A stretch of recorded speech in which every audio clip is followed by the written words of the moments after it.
Once you've decided on a paint color, there are still hundreds of tints, tones, and shades of that color to choose from.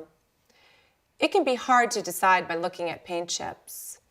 It can be even more challenging when you're testing colors on the wall. Here's some advice to help you get your color just right.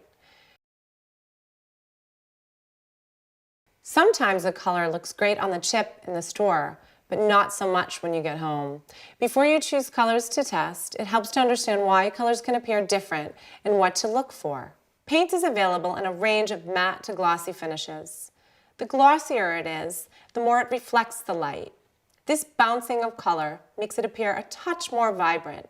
If you have glossy surfaces in the room already, choose more muted color for the walls and a flat eggshell or satin sheen. Adjacent colors can help make colors pop, recede, or bring out undertones of another color. For example, mahogany, cherry, and oak flooring can pull warm undertones for your color. Light floors and ceilings will make your wall color seem brighter. Try the paint color next to items in the room. If you see an undertone of another color, it will come out even more on the walls.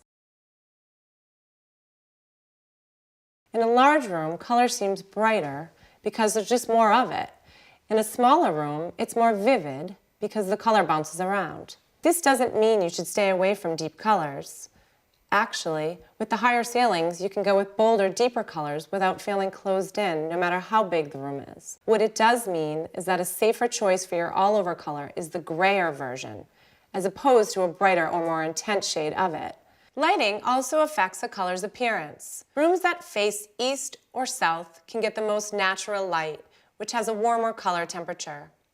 Colors will seem brighter, and neutrals like white or beiges will pull in more peach, pink, and yellow tones.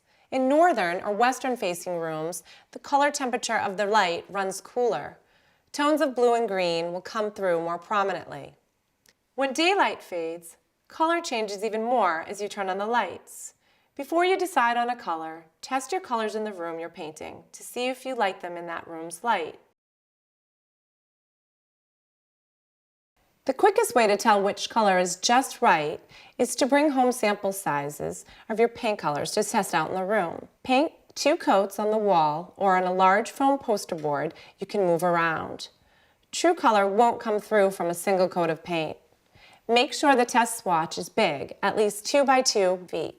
Try it on several walls because there may be a subtle difference from one wall to the next. And test the color next to the trim or surrounding colors instead of in the middle of the old color. Really look at those test samples to get an idea of how the color looks at different times of day. Look at it with the shades and blinds wide open to see the color in its brightest state of intensity. You'll notice which tones come through the strongest. If it's too intense, choose a more muted grayer version of the color. If you still can't decide, here's some advice. Undertones of another color will be amplified once paint is on the walls. So sometimes you may want to lean toward the more muted version of the color. For example, when the space is large or expansive, when you want a classic look, the brighter the color, the more quickly it can seem out of date or juvenile. And this is a good choice when your decor is large or heavy. A lighter, softer color blends rather than competes with your look. Brighter versions of a color can deliver a wow factor as long as you don't choose that crayon box version of the color. Here's where you can get away with vibrant tones. When your decor is more sparse, bold color won't be distracting. When you want a trendier look, brights can really pop on accessories or architectural features. And when you have a lot of white furniture, even muted colors will seem brighter. Talk to an associate at your neighborhood Ace for more help choosing your perfect color and a high-quality paint. And find more design expert tips and paint color advice at acehardware.com.